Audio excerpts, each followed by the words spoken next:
Okay, here's a revisit to the classic kind of an Atwoods problem. And you've learned how to do these for finding the force in or the tension in the strings, the torque, and you found the angular acceleration and things like that of the blocks. So here's a way that you can do this kind of problem as well using conservation of energy, where you're maybe looking to find the final speed after the object has fallen a certain distance. So it's a classic Atwoods problem. You have two different masses, right? M2 is heavier, so M1 is going to go up, M2 is going to go down. But now in this case, again, the tensions aren't equal in the strings because the pulley has significant mass.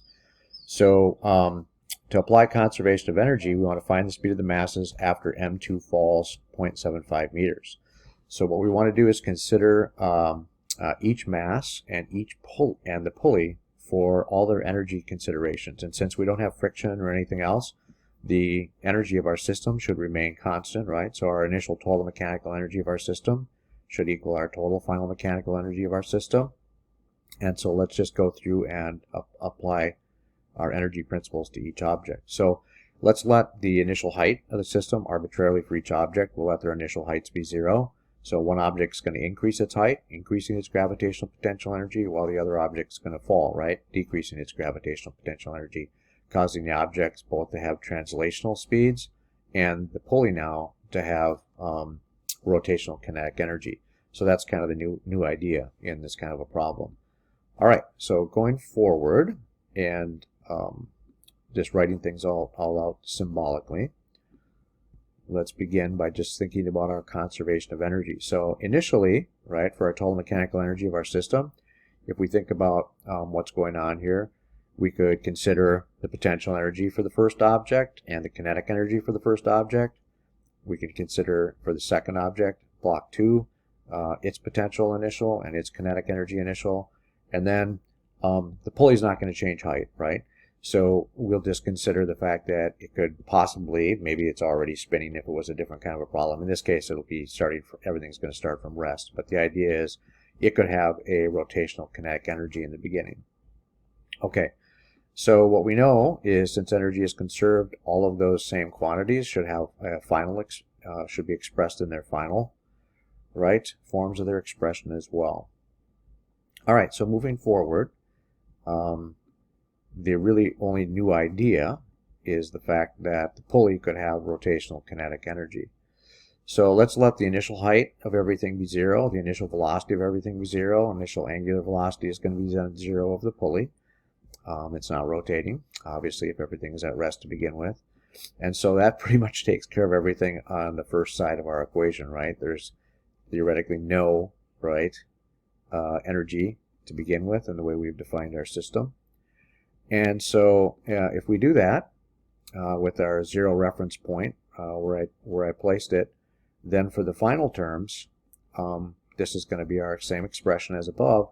And for this term, what we have to realize is that we have a disk, right? A solid disk which is spinning.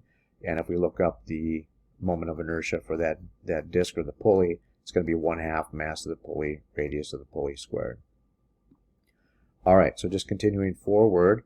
One thing we can see in a problem like this is that if you've got the string attached to the pulley and there's no slipping, the velocity of the string is going to be the same as the tangential velocity of the edge of the pulley. And so, and the velocity of the string is also the same as the velocity of the masses, right? They're all connected together.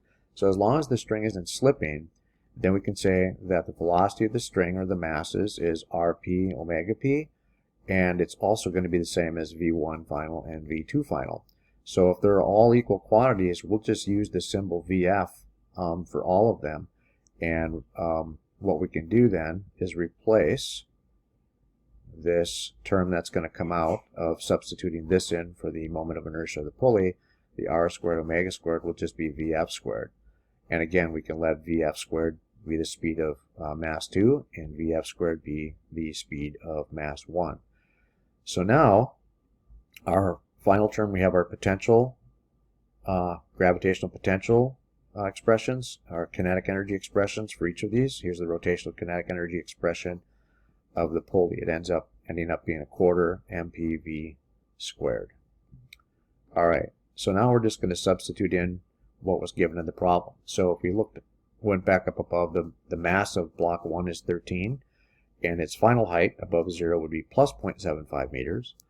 The final, or the mass of block 2 is 18. It would have fallen, right, it's one string, so it would have fallen to a height of negative 0.75 meters from our 0 definition. And the only other thing we need then is the mass of the pulley, and it was stated that that was 8.5 kilograms. So notice that the final velocity squared expression is common to each of them since they're connected objects. Alright, so doing the math real quick, I'll save you a lot of tedious time here. What I did is the potential energy terms, all the terms were known, so I moved that over to the left. And this is the expression, and dividing through we could find that the final velocity of the masses would be 1.44 meters per second. And if we wanted to know the angular velocity of the pulley, you could divide that term by the radius of the pulley, and that would give you the angular velocity of the pulley.